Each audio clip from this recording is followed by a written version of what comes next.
Good evening. City Manager Peter Zanoni is sounding the alarm over a projected $7 million shortfall in Corpus Christi's general fund budget for fiscal year 2026. Now, that's a gap that could mean some tough decisions are ahead for city leaders. City council members getting a snapshot of the financial forecast during this week's council meeting. Our Bill Churchwell gives us a breakdown of how residents and services could be affected.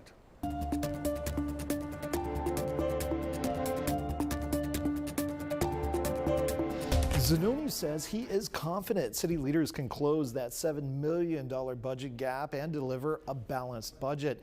The general fund covers day-to-day services, everything from streets, parks, libraries, code enforcement, but nearly half goes to police and fire. That's this chunk right here of the pie.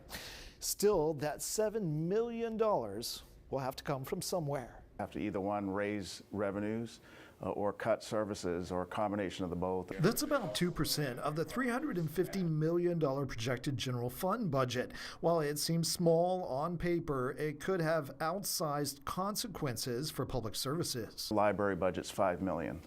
Our entire animal care operation is $5 million, and so you can see the challenges that we face that to generate $7 million by reducing operations. To prepare for possible cuts, each department has been asked to identify ways to reduce their budgets. What's our debt? Councilman Roland Barrera made clear that not all departments will see cuts, but the city needs options. Trimming about 10% off. And so that doesn't mean that we're going to do that across the board. It just means that we're going to review it and see where the opportunities are.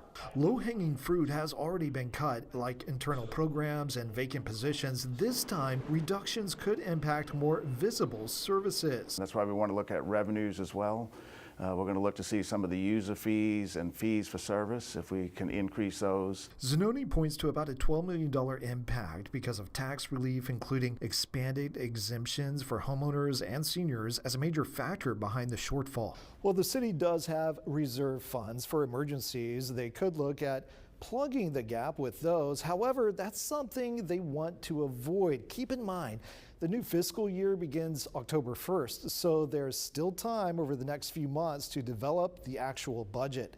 Bill Churchwell, 3 News. All right, thank you for that, Bill. And as he mentioned, the City Council will continue reviewing the budget through a series of workshops this summer. A final vote is expected in September, but whether that includes cuts to city services is not yet known. We will, of course, keep you posted.